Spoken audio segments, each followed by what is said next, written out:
Aujourd'hui, j'aimerais parler du sens de l'odorat et de comment est-ce qu'on pourra, avec ce sens-là, nous connecter avec la nature d'une manière enivrante.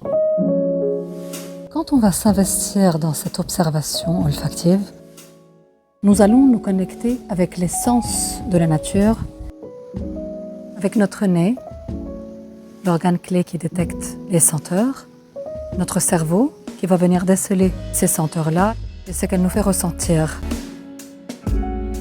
Ce qui est encore plus fascinant, c'est que l'arôme donne beaucoup plus de complexité au caractère de cet élément naturel. C'est comme s'il y avait une stratification dans la manière dont nous allons nous connecter avec ces éléments naturels. Ils vont nous connecter avec la nature d'une manière encore plus profonde. Parce que pour pouvoir sentir, on doit vraiment s'approcher de l'élément.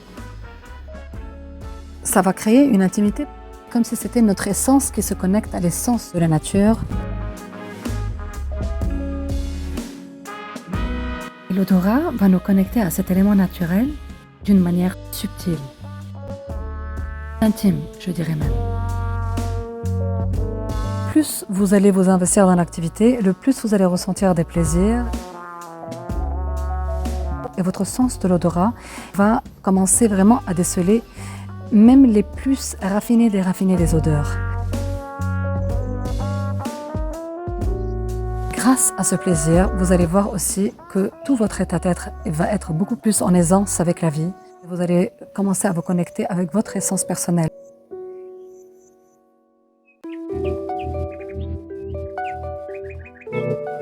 Une des manières les plus efficaces pour pouvoir connecter avec les éléments naturels à travers le sens de l'odorat serait de fabriquer ses propres produits naturels. Dans cette vidéo, je voudrais vous montrer comment je fais mon déodorant naturel qui me permet de porter leurs vertus tout le long de la journée. Les ingrédients principaux, ça va être l'huile de coco qui est antibactérienne. On va en mettre 100 ml dans notre mélange. Ensuite, nous allons aussi ajouter un tout petit peu d'une huile végétale sèche qui s'appelle rosehip ou graines de rose musquée, qui va faciliter l'absorption de l'huile de coco dans la peau et qui va aider à préserver notre produit vu sa teneur en vitamine E. Nous allons ensuite ajouter 10 g de cire d'abeille dans le mélange qu'on va utiliser pour raffermir tout le mix et lui donner une texture onctueuse. Nous allons mixer le tout et nous allons le mettre sur le feu en bain-marie. Alors on va attendre patiemment de cire d'abeille fonde dans le mélange. Une fois que la cire d'abeille se serait complètement dissoute, on va commencer à ajouter petit à petit notre mélange de maïzena et de bicarbonate de soude. Et on va mettre 40 g de chacun. Là, on va fouetter le mélange pour être sûr qu'on n'a pas de grumeaux. À savoir, le bicarbonate de soude est composé de craie et de sel.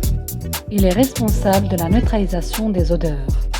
Et la maïzena ou fleur de maïs aide dans l'absorption de la transpiration. Alors, nous avons une légère couleur orange et ça c'est dû à les graines de rose musquée. Voici la texture onctueuse finale de notre déo. Maintenant, le temps est venu pour qu'on ajoute nos huiles essentielles à tout ce mix qui déjà sent succulemment bon. J'ai choisi une combinaison d'huiles essentielles qui vont venir d'un côté rafraîchir, de notre côté ils vont vraiment donner une très belle arôme. Chacune de ces senteurs va nous donner une expérience différente et quand elles vont se combiner, ça va faire un mélange incroyablement bon et délicieux.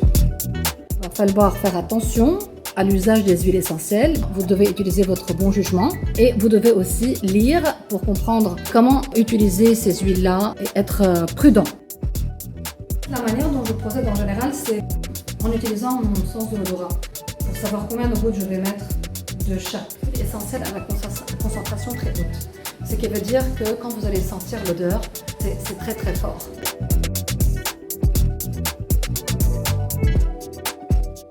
Les huiles essentielles sont bien sûr beaucoup plus concentrées que les huiles végétales. Elles doivent être utilisées avec précaution et vous ne pouvez pas mettre autant que vous voulez et n'importe comment. Vous devez encore une fois vous instruire pour savoir si certaines huiles essentielles sont bénéfiques ou pas pour vous et le dosage, comprendre le dosage. Chaque dosage d'huile essentielle va venir ramener des effets thérapeutiques différents. Quand on reste dans la plage des 1% de la mixture totale, là on reste dans la mesure du cosmétique. Et en sachant que 1 gramme, c'est 25 gouttes au total d'huile essentielle. Et voilà, votre déodorant naturel. Des plus bons que vous n'avez jamais utilisés. Enfin, pour mettre sur votre corps, juste mettez-en un tout petit peu. Vous allez sentir la nature tout le long de la journée. Incroyable. En connectant avec la nature, on connecte avec nous-mêmes. Et on découvre nos subtilités les plus profondes. Sur ce, je vous laisse. Au revoir et à bientôt pour de nouvelles expériences avec le monde naturel. Mettez un petit like et abonnez-vous à l'aventure.